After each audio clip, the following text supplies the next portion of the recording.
নমস্কার বন্ধুরা, তোমাদের সকলকে স্বাগত জানাই নিত্যানন্দ একাডেমিতে। 2016 সালের এসএলএসটির মাধ্যমে নবম দশম একাদশ দ্বাদশ শিক্ষক গ্রুপ সি এবং গ্রুপ ডি কর্মী নিয়োগে যে ব্যাপক পরিমাণে দুর্নীতি হয়েছে, তাতে কে প্রকৃত যোগ্য প্রার্থী কে অযোগ্য তার হিসেব নিকেশ করা অসম্ভব দেখে কলকাতা হাইকোর্ট যে ঐতিহাসিক রায় দিয়েছে, তা শুনে গোটা পশ্চিমবঙ্গবাসী চমকে উঠেছে রীতিমতোভাবে। 2016 সালের পুরো প্যানেলটাই বাতিল করে দেওয়া হয়েছে। 25,753 জনের চাকরি সম্পূর্ণ বাতিল করে দেওয়া হলো। কিন্তু এখন কথা হচ্ছে যে এই 25,753 জনের মধ্যে অনেকেই তো যোগ্য প্রার্থী রয়েছেন, তাদের এখন কি হবে? এ পুরো প্যানেল বাতিল হয়ে যাওয়ার পর নেক্সট স্টেপ কি হতে চলেছে তার একটি আপডেট তোমাদের সাথে আজকের এই ভিডিওতে শেয়ার করতে চলেছি। যোগ্য প্রার্থীদের চাকরি কীভাবে বাঁচবে, কাদের চাকরি যাবে, তা জানার জন্য ভিডিওটি অবশ্যই শেষ পর্যন্ত দেখবে। চলো, আপডেটে কি বলা হয়েছে। স্কুল সার্ভিস কমিশনের নিয়োগ দুর্নীতিকাণ্ডে বিরাট খবর সামনে এলো। পুরনো ওএমআর সিট পুনর্মূল্যায়নের আর কোনো জায়গা নেই বলে জানিয়ে দিল কলকাতা হাইকোর্ট। জানা যাচ্ছে নতুন করে নিয়োগ প্রক্রিয়া শুরু করবে এসএসসি, জানিয়ে দিল কলকাতা হাইকোর্ট। মঙ্গলবার হাইকোর্ট বলে এসএসসির 2016 পুরো প্যানেল বাতিল করে দেওয়া হয়েছে। 2016 সব নিয়োগ বাতিল করে দেওয়া হয়েছে। সঠিক পদ্ধতি মেনে নতুন করে নিয়োগ প্রক্রিয়া শুরু করতে হবে। 22 এপ্রিল রায় দেওয়া হয়েছিল, আর এই রায়ের ব্যাখ্যা দেওয়া হলো। আর তাতে আইনজীবীর মহলে জানিয়েছে একেবারে নতুন করে নিয়োগ প্রক্রিয়া শুরু করতে হবে, অর্থাৎ নতুন করে পরীক্ষা ও ইন্টারভিউ দিয়ে নিয়োগ করতে হবে। সেক্ষেত্রে যারা নিজেদের যোগ্যতায় চাকরি পেয়েছিলেন তাদেরকেও নতুন করে পরীক্ষায় অংশগ্রহণ করতে হবে।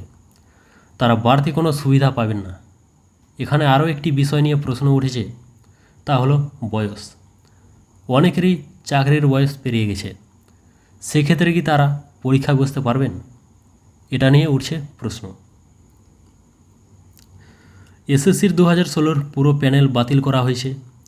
2016 25,753 জনের চাকরি বাতিল। সেই সঙ্গে ওএমআর বাতিল করা হয়েছে। পুরনো ওএমআর পুনর্মূল্যায়নের আর কোনো জায়গা নেই।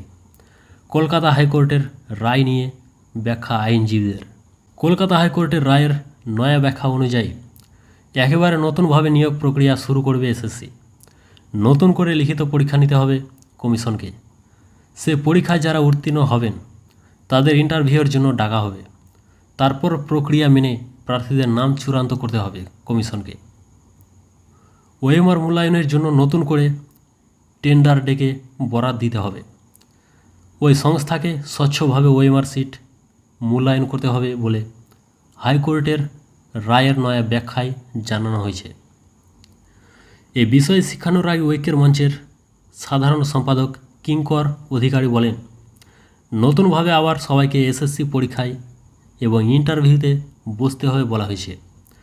যারা অন্যান্য সার্ভিস ছেড়ে 2016 চাকরি গ্রহণ করেছিল, তারা যদি কোনোভাবে না পায় তাদের ভবিষ্যৎ কী হবে, কে দায় নেবে তার?